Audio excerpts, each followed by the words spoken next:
Hi, I'm Rob from Energetic English, and in this video we're going to be looking at the 5 major issues that prevent so many English learners from achieving fluency. Let's jump in.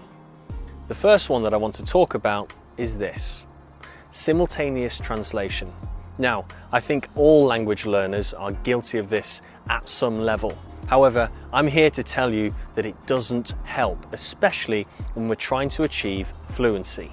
Simultaneously translating from your native language into English is going to slow you down.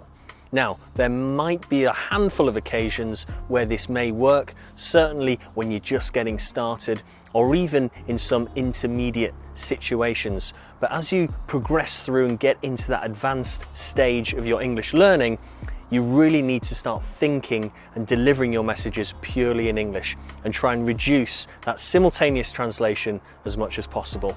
So, think in English, deliver in English. The next one I wanted to cover is this: reaching. You might be thinking, Rob, what's reaching? Reaching is where we reach for a piece of vocabulary or an expression. Maybe you learnt it in a classroom, maybe you heard it on a TV series, and you want to recycle it into your natural speech. But in the middle of a conversation and you can't quite remember what the expression is as you try and reach for that piece of vocabulary or expression, it's going to slow you down. So my advice here is use the vocabulary and expressions that are available to you immediately in your head. Try not to stop in the middle of a conversation just to try and use that really fancy piece of vocabulary that you learnt a couple of weeks ago or last night. If it's not there immediately, don't worry about it. Use the word that you do know, deliver it, and move on. That's going to keep your conversation flowing. Okay, next up, perfect pronunciation. Now, clearly this is a great goal to aim for. However, when we're going for that fluency, don't let it be an excuse.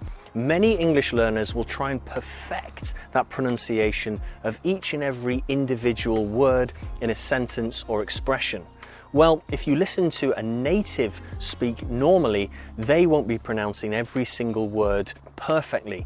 They use connected speech, they link the words together so it's nice and smooth. So my advice here is get out onto the internet, go and listen to those TV series and listen to how the natives are smoothing out their sentences with connected speech. Don't aim for perfect pronunciation of every word. Right, I now want to cover the subject of drilling. Firstly, let's define what drilling is.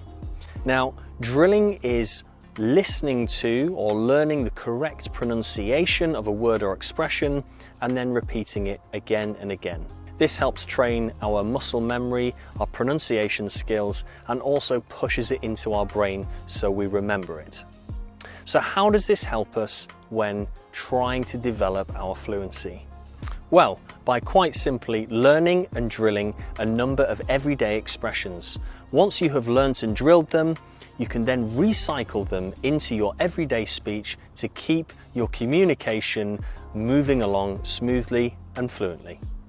So last but by no means least, I want to talk about perfection. Now, I know many English learners that want to be perfect before they start communicating. Now, that's okay, but let me tell you, done is better than perfect. Trying to perfect your communication and your speech before taking it into the real world is just an unreasonable expectation. My advice is to get out of classroom mode and get into the real world and start using your speech on a day-to-day basis. Remember, done is better than perfect. Keep that conversation going and seek fluency. Natives make mistakes all the time. I've probably made a number during the making of this video. Perfect is the goal that is like over there somewhere. You can see it, it's on fire.